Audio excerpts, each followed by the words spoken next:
నమస్కారం, వార్తలకు స్వాగతం. నా పేరు రవి. ముందుగా వార్తల్లోని ముఖ్యాంశాలు. ఢిల్లీ మద్యం కుంభకోణం కేసులో తొలి రోజు ముగిసిన ఈడీ విచారణ. దాదాపు 9 గంటల పాటు కవితను ప్రశ్నించిన అధికారులు. ఈ నెల 16న మరోసారి విచారణకు రావాలంటూ నోటీసులు. కవితకు మద్దతుగా ఢిల్లీలో మకాం వేసిన బీఆర్ఎస్ మంత్రులు. పరిణామాలను ఎప్పటికప్పుడు పరిశీలిస్తున్న పార్టీ నాయకత్వం. కవితపై బండి సంజయ్ వ్యాఖ్యలపై ఫిర్యాదుల వెల్లువ. క్షమాపణ చెప్పాలని బీఆర్ఎస్ శ్రేణులు నిరసనలు.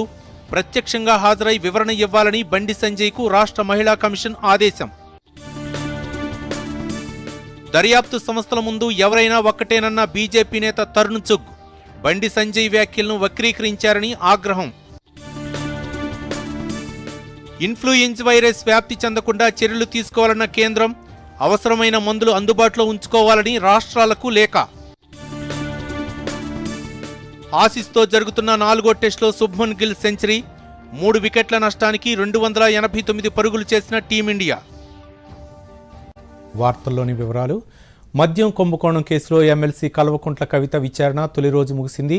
దాదాపు 9 గంటల పాటు విచారించిన ఈడీ ఈ నెల 16వ తేదీన మళ్లీ విచారణకు రావాలని నోటీసులు ఇచ్చింది. తొలి రోజు విచారణలో భాగంగా కవిత వాంగ్మూలాన్ని ఈడీ ప్రత్యేక బృందం అధికారులు రికార్డు చేశారు. కాగా విచారణ ముగిసిన వెంటనే కవిత ఈడీ కార్యాలయం నుంచి నేరుగా ఢిల్లీలోని కేసీఆర్ నివాసానికి చేరుకున్నారు.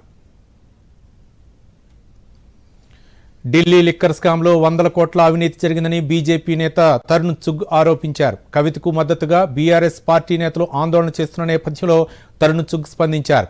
దర్యాప్తు సంస్థలకు కేసీఆర్, సోనియా ఎవరైనా ఒకటేనన్నారు. లిక్కర్ స్కామ్లో కవిత ఖచ్చితంగా సమాధానం చెప్పాల్సిందేనన్నారు. కవితపై బండి సంజయ్ చేసిన వ్యాఖ్యలను వక్రీకరిస్తున్నారని తరుణ్ చుగ్ తెలిపారు. బీఆర్ఎస్ ఎమ్మెల్సీ కవితపై బీజేపీ రాష్ట్ర అధ్యక్షుడు బండి సంజయ్ చేసిన వ్యాఖ్యలను ఖండిస్తూ ఢిల్లీతో పాటు ఇటు రాష్ట్ర వ్యాప్తంగా బీఆర్ఎస్ శ్రేణులు నిరసన ప్రదర్శనలు నిర్వహించారు. బండి సంజయ్ తన వ్యాఖ్యలను వెనక్కి తీసుకోవాలని డిమాండ్ చేశారు. మరోవైపు తమ నాయకుని వ్యాఖ్యలను వక్రీకరించారని బీజేపీ స్పష్టం చేసింది. ఆ వివరాలు చూద్దాం. మద్యం కుంభకోణంకు సంబంధించి ఎమ్మెల్సీ కవితపై బీజేపీ రాష్ట్ర అధ్యక్షుడు బండి సంజయ్ చేసిన వ్యాఖ్యలు అటు ఢిల్లీలోనూ ఇటు రాష్ట్రంలోనూ తీవ్ర దుమారాన్ని లేపాయి. బండి సంజయ్పై హైదరాబాద్లో వివిధ పోలీస్ స్టేషన్లో ఫిర్యాదులు నమోదయ్యాయి. అటు రాష్ట్ర మహిళా కమిషన్ కూడా ఆయనపై ఆగ్రహం వ్యక్తం చేసింది. ఈ కేసును సుమోటోగా స్వీకరించిన మహిళా కమిషన్ ఈ వ్యవహారంపై చర్యలు తీసుకోవాలని డీజీపీని ఆదేశించింది. కాగా బండి సంజయ్కి వ్యతిరేకంగా బీఆర్ఎస్ శ్రేణులు ఢిల్లీలోని తెలంగాణ భవన్ వద్ద నిరసన ప్రదర్శనలు నిర్వహించారు. ఈ ఆందోళనలో పాల్గొన్న మంత్రులు సబితా ఇంద్రారెడ్డి, సత్యవతి రాథోడ్ మాట్లాడుతూ బండి సంజయ్ తన వ్యాఖ్యలను వెనక్కి తీసుకోవాలని డిమాండ్ చేశారు. మరోవైపు బండి సంజయ్ కవితకు క్షమాపణ చెప్పాలని డిమాండ్ చేస్తూ బీఆర్ఎస్ శ్రేణులు ఎమ్మెల్యే దానం నాగేంద్ర ఆధ్వర్యంలో పంజాగుట్ట చౌరస్తాలో ఆందోళనకు దిగారు. బండి సంజయ్పై చర్యలు తీసుకోవాలని దానం నాగేంద్ర డిమాండ్ చేశారు. కేంద్ర ప్రభుత్వం అవలంబిస్తున్నటువంటి ప్రజా వ్యతిరేక విధానాలను ఎక్కడెక్కడ ఖండిస్తున్నాయో వారి మీద ఈడీ అనే ఒక సంస్థని లేకపోతే సిబిఐ అనే ఒక సంస్థని వాళ్ళు పెద్ద సంఖ్యలో అరెస్టులు చేస్తా ఉన్నారు. దీనికి బీఆర్ఎస్ పార్టీ నాయకులు కేసీఆర్ గారి నాయకత్వంలో ఏదైతే ఈరోజు కవితక్క గారిని ప్రత్యేకంగా ఈడీ విచారణకు ఏదైతే పిలిచాదో, కవిత అనే ఒక వ్యక్తిరాలు సోదరిమని తెలంగాణ లాగా అభివృద్ధి చేయాలనేది కృషి చేస్తుండో ఆ నాయకుడికి పుట్టినటువంటి బిడ్డ. ఆ బిడ్డ భయపడదనే విషయాన్ని ఇప్పటికే ఈడీకి అర్థమైండొచ్చు, బీజేపీ నాయకులకు అర్థమైండొచ్చు. కాగా ఈ వ్యవహారంపై హైదరాబాద్ మేయర్ గద్వాల విజయలక్ష్మి నేతృత్వంలో బీఆర్ఎస్ కార్పొరేటర్లు, శ్రేణులు గవర్నర్ డాక్టర్ తమిళిసై సౌందరరాజన్ కలిసేందుకు ప్రయత్నించారు. గవర్నర్ అపాయింట్మెంట్ లభించకపోవడంతో రాజ్భవన్ వద్ద బార్కెడ్లకు వినతి పత్రాలు అంటించారు. Bureau report, Doordarshan news. MLC కవితపై బండి సంజయ్ చేసిన వ్యాఖ్యలను బీఆర్ఎస్ శ్రేణులు వక్రీకరించాయని భారతీయ జనతా పార్టీ స్పష్టం చేసింది. ఈ మేరకు పార్టీ రాష్ట్ర కార్యాలయం ఒక ప్రకటన విడుదల చేసింది. బండి సంజయ్ ఎటువంటి దురుద్దేశం లేకుండా చేసిన వ్యాఖ్యలను బీఆర్ఎస్ నేతలు రాజకీయ లబ్ధి కోసం పెద్దవిగా చేసి ప్రచారం చేస్తున్నారని తెలిపింది. దేశంలో ఇన్ఫ్లుయెంజా వైరస్ వ్యాప్తి చెందకుండా చర్యలు తీసుకోవాలని కేంద్రం రాష్ట్రాలకు సూచించింది. కేంద్ర వైద్య ఆరోగ్య శాఖ కార్యదర్శి రాజేష్ భూషణ్ ఈ మేరకు అన్ని రాష్ట్రాలు, కేంద్రపాలిత ప్రాంతాలకు లేఖ రాశారు. ఇటీవల కాలంలో H3N2 ఇన్ఫ్లుయెంజా కేసులు నమోదు అవడంతో పాటు హర్యానా, కర్ణాటకలో 2 వ్యక్తులు మృతి చెందడంతో అప్రమత్తంగా ఉండాలని కోరారు. ముఖ్యంగా చిన్నపిల్లలు, సీనియర్ సిటిజన్లు అత్యంత జాగ్రత్తగా ఉండాలని కోరారు. సమీకృత వ్యాధి పర్యవేక్షణ కార్యక్రమం IDSP కింద కొన్ని రాష్ట్రాల్లో శ్వాసకోశ వ్యాధులతో ఇబ్బంది పడుతున్న వారి సంఖ్య పెరుగుతోందని రాజేష్ భూషణ్ తెలిపారు. ఈ నేపథ్యంలో ఈ తరహా కేసులు వ్యాప్తి చెందకుండా వైరస్ సోకిన వారికి సకాలంలో చికిత్స అందించేందుకు రాష్ట్ర ప్రభుత్వాలు సమాయత్తంగా ఉండాలని సూచించారు. ఆసుపత్రుల్లో అవసరమైన ఔషధాలు, టెస్టింగ్ సౌకర్యాలను అందుబాటులో ఉంచుకోవాలని, అలాగే వైరస్పై ప్రజల్లో అవగాహన కల్పించాలని రాజేష్ భూషణ్ లేఖలో సూచించారు. కేంద్ర పారిశ్రామిక భద్రతా దళం CISF 54వ వ్యవస్థాపక దినోత్సవంలో పాల్గొనేందుకు కేంద్ర హోంమంత్రి అమిత్ షా ఈ రాత్రి హైదరాబాద్ చేరుకోనున్నారు. ఢిల్లీలో బయలుదేరి హకీంపేట ఎయిర్పోర్టు స్టేషన్కు చేరుకుంటారు. ఈ రాత్రికి కేంద్ర మంత్రి హకీంపేటలోని జాతీయ పారిశ్రామిక భద్రతా సంస్థ నిసాలో బస చేస్తారు. అధికారులతో కేంద్ర మంత్రి సమావేశమవుతారు. రేపు ఉదయం అమిత్ షా నిసా వేదికగా జరగనున్న CISF 54వ వ్యవస్థాపక దినోత్సవ వేడుకల్లో పాల్గొంటారు. ఈ సందర్భంగా జరిగే పెరేడ్ను అమిత్ షా సమీక్షించి ప్రసంగిస్తారు. అనంతరం కేంద్ర మంత్రి కేరళకు బయలుదేరి వెళ్తారు.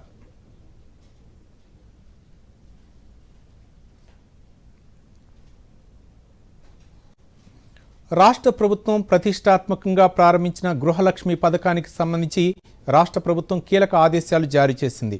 గృహలక్ష్మి, దళిత బంధు లబ్ధిదారుల ఎంపిక కలెక్టర్ల ఆధ్వర్యంలోనే జరగాలని, ఆ పథకాలు గ్రౌండింగ్ పూర్తయ్యేలా చూడాలని ఆదేశాల్లో స్పష్టం చేసింది. నిజమైన లబ్ధిదారులకు పథకాల ప్రయోజనాలు అందాలని ఆకాంక్షించిన రాష్ట్ర ప్రభుత్వం గృహలక్ష్మి పథకం లబ్ధిదారుల ఎంపికకు సంబంధించిన గైడ్లైన్స్ను త్వరలోనే విడుదల చేస్తామని పేర్కొంది. 50 గజాల స్థలం ఉన్న ఈ పథకం వర్తిస్తుందని, అయితే డబుల్ బెడ్రూమ్ కట్టాల్సి ఉంటుందని స్పష్టం చేసింది. బేస్మెంట్ లెవెల్లో ₹1,00,000, స్లాబ్ స్థాయిలో ₹1,00,000, పూర్తయిన తర్వాత ₹1,00,000 చొప్పున ప్రభుత్వం నిధులు విడుదల చేస్తుందని, దీనికి సంబంధించి అతి త్వరలోనే విధి విధానాలను విడుదల చేస్తామని రాష్ట్ర ప్రభుత్వం పేర్కొంది. రాష్ట్రంలో రైతులు పండించిన పంటను కొనలేని సీఎం కేసీఆర్కు అబ్కీ బార్ కిసాన్ సర్కార్ నినాదంతో దేశ రాజకీయాల్లోకి వెళ్లే అర్హత లేదని టీపీసీసీ అధ్యక్షుడు రేవంత్ రెడ్డి విమర్శించారు. హాత్ సే హాత్ జోడో యాత్రలో భాగంగా జగిత్యాల జిల్లాలో పర్యటించిన రేవంత్ రెడ్డి రైతుల పట్ల రాష్ట్ర ప్రభుత్వ తీరును తప్పుపట్టారు. డబ్బుతో ఎన్నికల్లో గెలవాలని సీఎం భావిస్తున్నారని విమర్శించారు. రాష్ట్రంలో కాంగ్రెస్ అధికారంలోకి వచ్చిన 6 నెలల్లోపే మూతపడిన చక్కెర కర్మాగారాలను తెరిపిస్తామని రేవంత్ రెడ్డి హామీ ఇచ్చారు. తెలంగాణ ఉద్యమంలో అత్యంత క్రియాశీలక పాత్ర పోషించారు. వీళ్ళెవరు పేదోళ్ళు కాదు, వీళ్ళెవరు పంట పొలాలకు నీళ్లు రానోళ్ళు కాదు, వీళ్ళెవరు కూటికి లేక చచ్చిపోయేటోళ్ళు కూడా కాదు. అన్నీ ఉన్నా 10 మందికి పట్టడు అన్నం పెట్టగలిగే స్థితిలో ఉన్న పరాయి పాలన వద్దు, ఎవడి మోచేతి నీళ్ళు మేము తాగము, మా మీద ఇంకెవడితో పెత్తనం ఉండొద్దు అని చెప్పి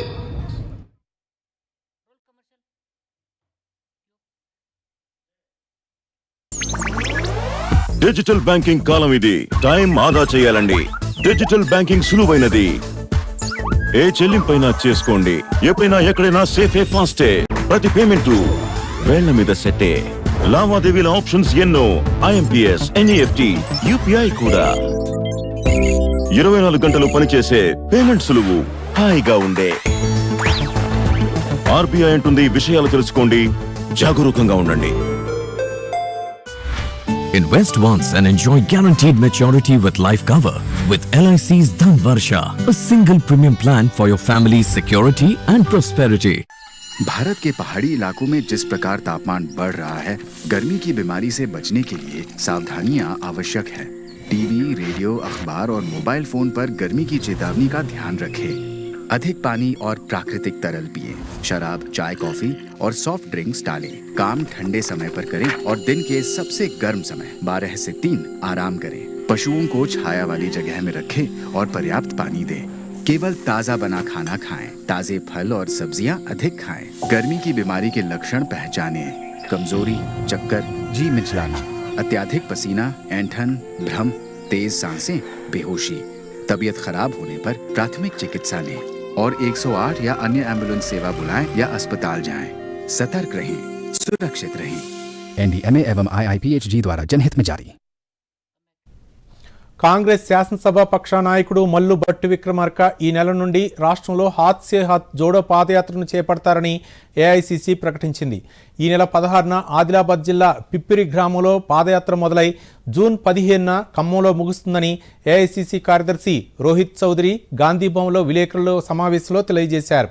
ఈ సందర్భంగా భట్టి విక్రమార్క మాట్లాడుతూ నిరాశ నిస్పృహలో ఉన్న ప్రజలకు అండగా ఉన్నామని చెప్పేందుకే పాదయాత్ర చేపడుతున్నట్లు చెప్పారు. నీళ్లు, నిధులు, నియామకాలు వంటి లక్ష్యాలు కాంగ్రెస్ పార్టీతోనే సాధ్యమవుతుందని ఆయన స్పష్టం చేశారు. హాత్ సే హాత్ జోడో కార్యక్రమాన్ని ఈ నెల 16వ తారీఖు నుంచి మొదలుపెట్టి జూన్ 15 వరకు ఇచ్చోడ నుంచి మొదలుపెట్టి ఖమ్మంలో భారీ బహిరంగ సభతో ఈ కార్యక్రమాన్ని ముగిస్తాం. దీంట్లో భాగంగా detailed programme constituency wise villages route కూడా మేము ఇచ్చాం. కాంగ్రెస్ పార్టీ తెలంగాణ రాష్ట్రాన్ని ఎందుకు ఇచ్చింది, తెలంగాణ రాష్ట్రం కావాలని రాష్ట్ర ప్రజానీకం కోరుకున్న లక్ష్యాలు ఏంటి, ఎందుకు కోరుకున్నారు, ఆ కోరుకున్న లక్ష్యాలు చేరాలని సోనియా గాంధీ గారు ఇచ్చిన తెలంగాణలో ఈ దశాబ్ద కాల పరిపాలనలో టీఆర్ఎస్ ప్రభుత్వ పరిపాలనలో పూర్తిగా నిర్వీర్యమైపోయి ఏ ఒక్క లక్ష్యాన్ని చేరుకోకపోవటం వల్ల ఇంకా రాష్ట్రంలో తీవ్రమైనటువంటి నిరాశ నిస్పృహలతో తెలంగాణ ప్రజానికం ఉన్నారు. వాళ్ళందరికీ ధైర్యాన్ని ఇచ్చి అండగా నిలబడి అధైర్యపడవద్దు, మీ లక్ష్యాలు నెరవేర్చడానికి కాంగ్రెస్ పార్టీ తెలంగాణ ఇచ్చింది, దాన్ని నెరవేర్చడానికి 2023-24లో మీ అందరి ఆశీస్సులతో అధికారంలోకి వస్తుంది, వచ్చి ఆ లక్ష్యాలన్నీ నెరవేరుస్తాం అంటే నిధులు, నీళ్లు, నియామకాలు, ఆత్మగౌరవం, వీటన్నిటినీ కేవలం కాంగ్రెస్ పార్టీ ద్వారా మాత్రమే చేయడానికి సాధ్యమవుతుంది, మీరు అధైర్యపడవలసిన అవసరం లేదు అని చెప్పి వాళ్ళకి ధైర్యాన్ని ఇస్తూ మహారాష్ట్రలో జరగనున్న స్థానిక సంస్థల ఎన్నికల్లో అన్ని స్థానాల్లో పోటీ చేస్తామంటూ సీఎం కేసీఆర్ ప్రకటించిన నేపథ్యంలో అందుకు అనుగుణంగా బీఆర్ఎస్ శ్రేణులు సన్నద్ధం కావాలని రాష్ట్ర అటవీ పర్యావరణ శాఖ మంత్రి ఇంద్రకరణ్ రెడ్డి పిలుపునిచ్చారు. ఇందులో భాగంగానే మహారాష్ట్రలో కోఆర్డినేటర్లను నియమించి పార్టీ విస్తరణకు పక్కా ప్రణాళికతో ముందుకు సాగుతామని పేర్కొన్నారు. కిన్వత్ తాలూకాలోని దయాల్ ధనోరా గ్రామంలో జరిగిన కార్యక్రమంలో పాల్గొన్న మంత్రి కార్యకర్తలను ఉద్దేశించి మాట్లాడారు. స్థానిక సంస్థల ఎన్నికలకు షెడ్యూల్ వరకు అభ్యర్థుల ఎంపిక చేసి ప్రచారాన్ని ప్రారంభిస్తామని చెప్పారు. తెలంగాణలో అమలవుతున్న అనేక అభివృద్ధి సంక్షేమ పథకాలు అమలు చేయాలని ఆయా రాష్ట్రాల ప్రజలు బలంగా కోరుకుంటున్నారని, ప్రజల ఆకాంక్ష మేరకు ఎన్నికల్లో పోటీ చేయడానికి బీఆర్ఎస్ సమాయత్తమవుతుందని మంత్రి స్పష్టం చేశారు. సీఎం కేసీఆర్ నాందేడ్ సభ తర్వాత మహారాష్ట్రలో బీఆర్ఎస్ పార్టీకి అనూహ్య మద్దతు లభిస్తోందన్నారు. టీఆర్ఎస్ పార్టీ ఆవిర్భావ తొలినాళ్లలో స్థానిక సంస్థల ఎన్నికల్లో విజయదుందుబి మోగించిందని, అదే స్ఫూర్తితో మహారాష్ట్ర స్థానిక సంస్థల ఎన్నికల్లో గులాబీ జెండా రెపరెపలాడటం ఖాయమని మంత్రి ధీమా వ్యక్తం చేశారు. దేశంలో క్రీడల పట్ల యువతలో ఆసక్తి పెంచేందుకు ప్రధానమంత్రి పిలుపు మేరకు క్రీడా పోటీలను నిర్వహిస్తున్నట్లు బీజేపీ రాజ్యసభ సభ్యులు డాక్టర్ కె లక్ష్మణ్ చెప్పారు. ఖేలో భారత్ జీతో భాగ్యనగర్ పేరిట హైదరాబాద్ పార్లమెంటరీ నియోజకవర్గ పరిధిలో ఈ క్రీడలను వచ్చే నెలలో నిర్వహిస్తామన్నారు. ఇందుకు సంబంధించిన ఆన్లైన్ రిజిస్ట్రేషన్ ప్రక్రియ గోడపత్రికలను రాష్ట్ర పార్టీ కార్యాలయంలో లక్ష్మణ్ ఆవిష్కరించారు.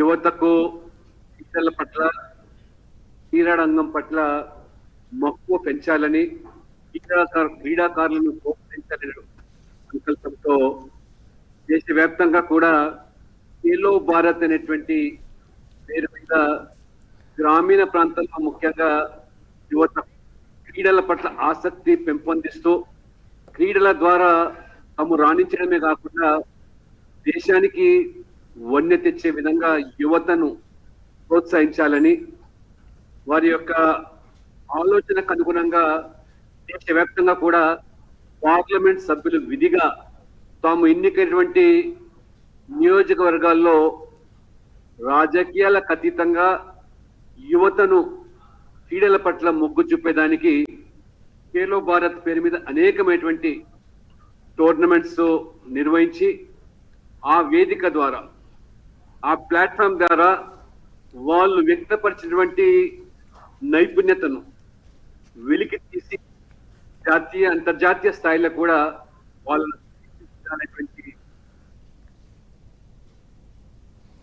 Y20 4వ అంతర్జాతీయ సంప్రదింపుల సమావేశాన్ని కేంద్ర సమాచార ప్రసార శాఖ మంత్రి అనురాగ్ సింగ్ ఠాకూర్ ప్రారంభించారు. G20 కూటమికి భారత్ అధ్యక్షత వహిస్తున్న నేపథ్యంలో ప్రపంచ దేశాలు, ముఖ్యంగా G20 దేశాలకు చెందిన యువతను భాగస్వామ్యం చేస్తూ కేంద్ర ప్రభుత్వం Y20 సమావేశాలను నిర్వహిస్తోంది. 44 దేశాల నుండి సుమారు 100 మంది యువతీ యువకులు ఈ సమావేశాల్లో పాల్గొంటున్నారు. ఈ సందర్భంగా కేంద్ర మంత్రి మాట్లాడుతూ ప్రస్తుత తరుణంలో దేశాభివృద్ధిలో యువత పాత్ర కీలకమని అన్నారు. అమృత్ కాల్ నుండి స్వర్ణకాల్ అంటే 2047 భారత స్వాతంత్ర స్వర్ణోత్సవాల సమయానికి నిర్దేశించిన లక్ష్యాలను సాధించడంలో యువత పాత్ర ప్రధానమని అన్నారు. అంకుర పరిశ్రమల రంగంలో ఏర్పాటు, నిర్వహణలో మన దేశ యువత ముందంజలో ఉన్నారని కేంద్ర మంత్రి చెప్పారు. ఈ రంగంలో భారత యువత సాధించిన విజయాలు ఇతర దేశాల యువతకు స్ఫూర్తిదాయకమని అనురాగ్ సింగ్ ఠాకూర్ తెలిపారు. Creates a divide between two friendly countries. From time to time, the government of India has taken action against those channels, platforms who spread misinformation, create divide, or a threat to the safety and security of our country. So that's what we do. At the same time, there is a Press Information Bureau. They have started the fact check. So any news related to the government. తెలంగాణలోని తాండూరు బ్రాండ్గా organic కుసుమ నూనెను మార్కెట్లోకి తీసుకొచ్చేందుకు professor Jayashankar Telangana వ్యవసాయ university కసరత్తు చేస్తోంది. ఇందుకోసం తాండూరు వ్యవసాయ పరిశోధనా కేంద్రంలో ప్రత్యేక నూనె తయారీ మిషన్ను అందుబాటులోకి తీసుకొచ్చారు. ఆర్గానిక్ పద్ధతిలో కుసుములు సాగు చేసేలా రైతుల్ని ప్రోత్సహించి వారి వద్ద నుంచి సేకరించిన కుసుములతో వ్యవసాయ పరిశోధనా కేంద్రంలో ఆర్గానిక్ కుసుము నూనెను ఉత్పత్తి చేసి విక్రయించేలా ప్రణాళికలు సిద్ధం చేస్తున్నారు. రసాయనిక ఎరువులు, పురుగు మందులు వాడకుండా పండించిన పంటతో 100% నాణ్యమైన కల్తీ లేని కుసుము నూనెను మార్కెటింగ్ చేసేందుకు సంబంధిత శాఖ అధికారులు, శాస్త్రవేత్తలు నిర్ణయం తీసుకున్నారు. ఇందుకోసం food safety standard authority of India నుంచి ప్రత్యేకంగా లైసెన్స్ కూడా తీసుకున్నారు. లాభాల కోసం కాకుండా ప్రజల ఆరోగ్యం కోసమే ఈ నిర్ణయం తీసుకున్నామని, కుసుములో ఉండే పోషకాలు ప్రజలకు అందేలా చేయడమే లక్ష్యమంటున్నారు తాండూరు వ్యవసాయ పరిశోధనా కేంద్రం ప్రధాన శాస్త్రవేత్త సుధాకర్. ఔత్సాహిక యువకులకు కానీ ఈ నూనె మిల్లును స్థాపించి ఏ విధంగా దాన్ని ఆదాయం పొందొచ్చో అనేక అంశాలపైన శిక్షణ ఇవ్వడానికని చెప్పి ఇక్కడ ఏర్పాటు చేయడం జరిగింది. తదనుగుణంగా దాదాపుగా చాలా అంటే ఒక 200 నుండి 300 మంది రైతులకు, యువకులకు మేము ఇక్కడ ఈ నూనె తీసే విధానం పైన, దీన్ని వాణిజ్య సరళిలో దీన్ని మార్కెటింగ్ ఏ విధంగా చేయాలనే అంశాలపైన మేము శిక్షణ ఇవ్వడం జరిగింది. దీని యూనివర్సిటీ బ్రాండ్ నేమ్ పైన అంటే కార్తా గోల్డ్ అనే బ్రాండ్ నేమ్ పైన మేము దీన్ని ఉత్పత్తి చేసి అమ్మడం జరుగుతూ ఉంది. ఇక్కడ ఈ నూనెను మేము లీటర్ 400 రూపాయల చొప్పున అమ్ముతున్నాము. ఇది హైదరాబాద్లో ప్రైవేటు వాళ్ళు అమ్ముతున్న దానికన్నా కూడా చాలా తక్కువ. హైదరాబాద్లో దాదాపు 500 నుండి 550 రూపాయలకు అమ్మడం జరుగుతూ ఉంది. కానీ మేము ఇక్కడ అంటే లాభాపేక్ష అనేది లేకుండా సమాజానికి సేవ చేయాలనే ఉద్దేశంతో కేవలం లీటర్ నూనెకు 400 రూపాయలు మాత్రమే మేము తీసుకుంటాం.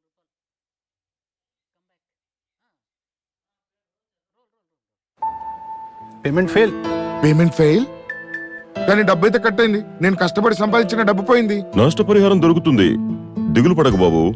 ఒకవేళ డిజిటల్ ట్రాన్సాక్షన్ ఫెయిల్ అయినా, అకౌంట్ నుంచి డబ్బు కట్ అయినా బ్యాంక్ సమయంలో డబ్బును తిరిగిస్తుంది లేదా కంపెన్సేషన్ ఇచ్చే సదుపాయం కలదు. లేకపోతే మీరు ఆర్బీఐ వారి అంబడ్స్మన్ కి ఫిర్యాదు చేయండి.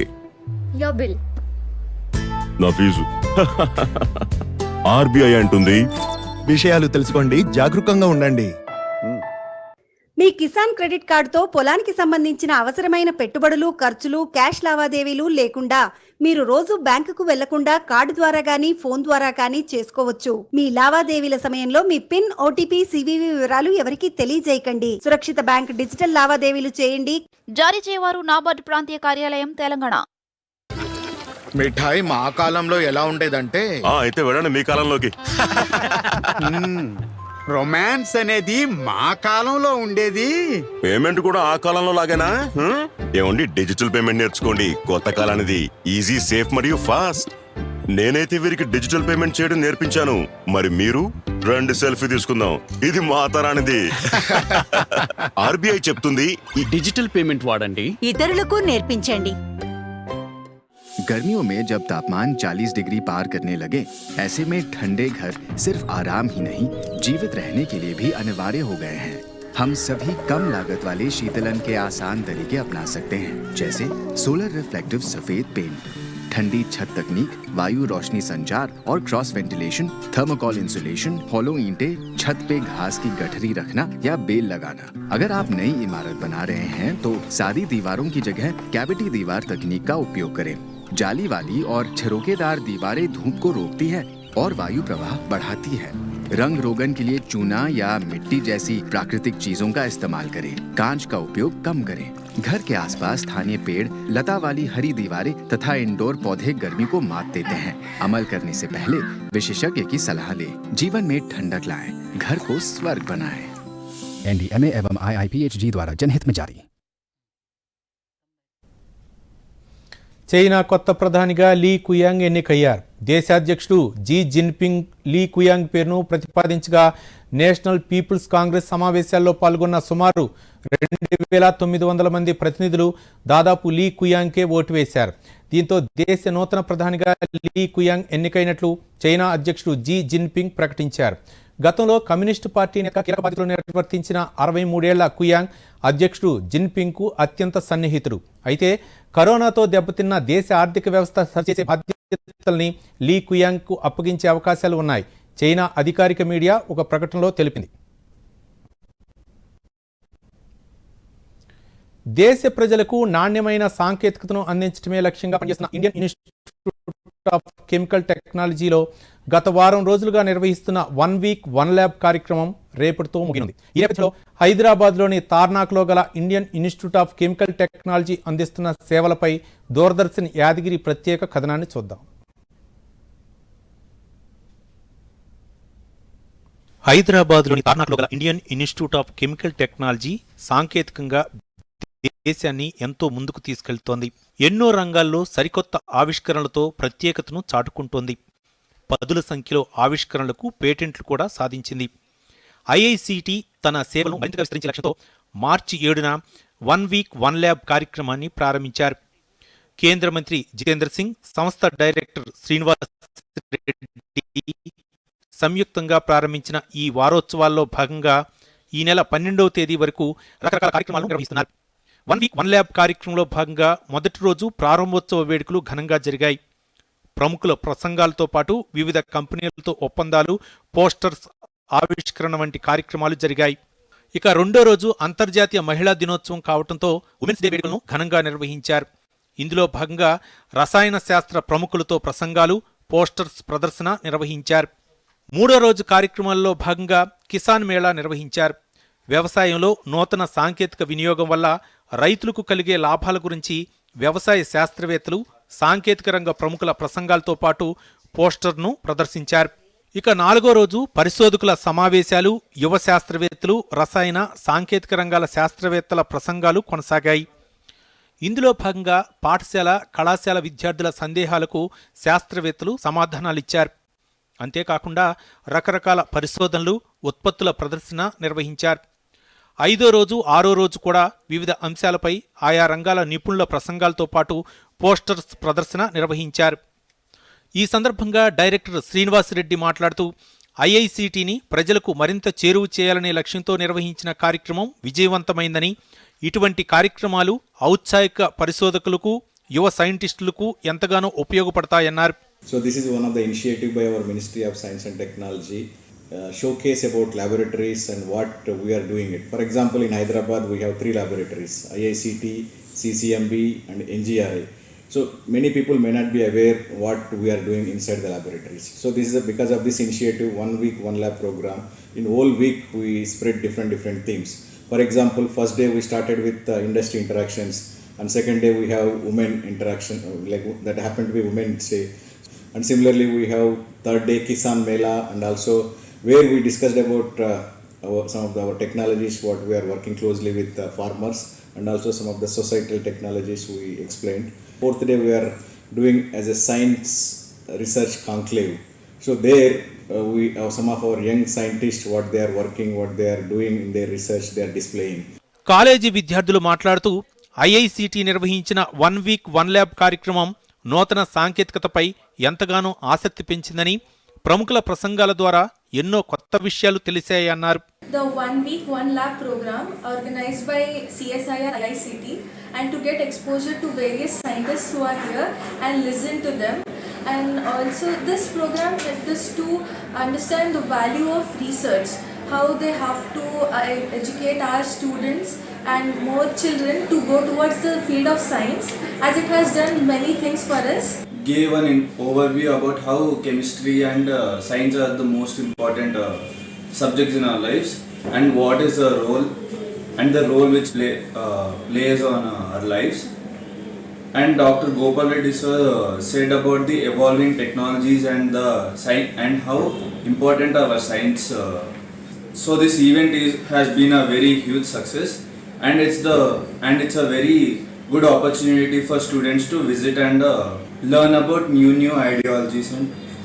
In IICT, attending 1 lab 1 day program, here we got to meet many scientists who have done lot of research and have explained us their all work experiences, research work. Bureau report, Doordarshan news. దేశవ్యాప్తంగా ప్రభుత్వ రంగ సంస్థలు, విమానాశ్రయాలు, పోర్టులు తదితర సంస్థలకు భద్రత కల్పిస్తున్న జాతీయ పారిశ్రామిక భద్రతా దళం CISF మొట్టమొదటిసారిగా ఢిల్లీ బయట ఆవిర్భావ దినోత్సవ వేడుకలు జరుపుకుంటోంది. ఆకింపేటలోని జాతీయ పారిశ్రామిక భద్రతా సంస్థ నిసా వేదికగా రేపు ఉదయం CISF 54వ వ్యవస్థాపక దినోత్సవ వేడుకలు జరుగుతాయి. ఈ సందర్భంగా CISF బలగాలు వివిధ ప్రదర్శనలు నిర్వహిస్తాయని ఆ సంస్థ north sector assistant director general Piyush Anand మీడియాకు తెలిపారు. భద్రతా రంగంలో CISF అందిస్తున్న సేవలను ఈ సందర్భంగా ఆయన వివరించారు. కేంద్ర హోంశాఖ ఆధ్వర్యంలో 1969లో 2800 మందితో CISF ప్రారంభమైందని, ప్రస్తుతం 1.70 లక్షల మందితో సాయుధ దళంగా మారిందన్నారు. 53 ఏళ్లుగా CISF సేవలందిస్తుందని వివరించారు.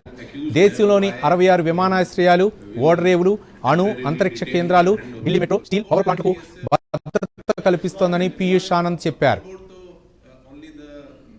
जो एयरक्राफ्ट जो कि एयरलाइंस है उसी की जिम्मेवारी है, उसको कैसे प्रिवेंट करना है उसमें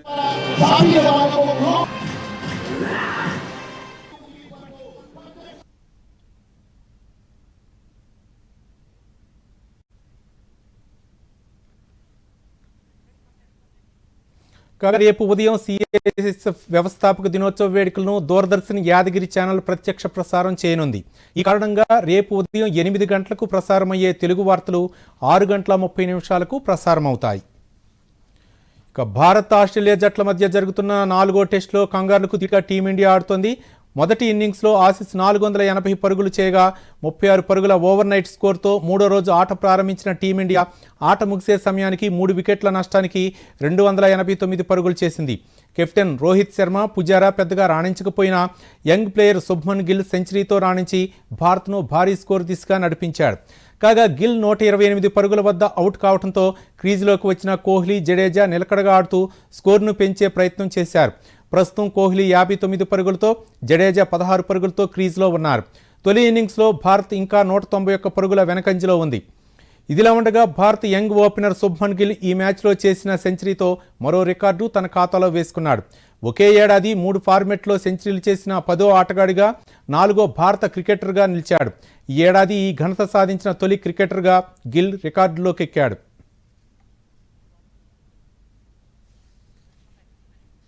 ఈ వార్తలు ఇంతటితో సమాప్తం. నమస్కారం. దూరదర్శన్ యాదగిరి వార్తలను ఇప్పుడు సోషల్ మీడియాలో కూడా చూడవచ్చు. యూట్యూబ్ అయితే DD న్యూస్ తెలంగాణ, ట్విట్టర్ అయితే DD news Telangana @DD Yadagiri news, మరి ఫేస్బుక్ అయితే DD న్యూస్ తెలంగాణలో చూసి సబ్స్క్రైబ్ చేసి లైక్ చేయండి, షేర్ చేయండి. ఢిల్లీ మద్యం కుంభకోణం కేసులో తొలి రోజు ముగిసిన ఈడీ విచారణ. దాదాపు 9 గంటల పాటు కవితను ప్రశ్నించిన అధికారులు ఈ నెల 16న మరోసారి విచారణకు రావాలంటూ నోటీసులు. కవితకు మద్దతుగా ఢిల్లీలో మకాం వేసిన బీఆర్ఎస్ మంత్రులు, పరిణామాలను ఎప్పటికప్పుడు పరిశీలిస్తున్న పార్టీ నాయకత్వం. కవితపై బండి సంజయ్ వ్యాఖ్యలపై ఫిర్యాదుల వెల్లువ. క్షమాపణ చెప్పాలని బీఆర్ఎస్ శ్రేణులు నిరసనలు, ప్రత్యక్షంగా హాజరై వివరణ ఇవ్వాలని బండి సంజయ్కు రాష్ట్ర మహిళా కమిషన్ ఆదేశం. దర్యాప్తు సంస్థల ముందు ఎవరైనా ఒక్కటేనన్న బీజేపీ నేత తరుణ్ చుగ్, బండి సంజయ్ వ్యాఖ్యలను వక్రీకరించారని ఆగ్రహం. ఇన్ఫ్లుయెంజా వైరస్ వ్యాప్తి చెందకుండా చర్యలు తీసుకోవాలన్న కేంద్రం, అవసరమైన మందులు అందుబాటులో ఉంచుకోవాలని రాష్ట్రాలకు లేఖ.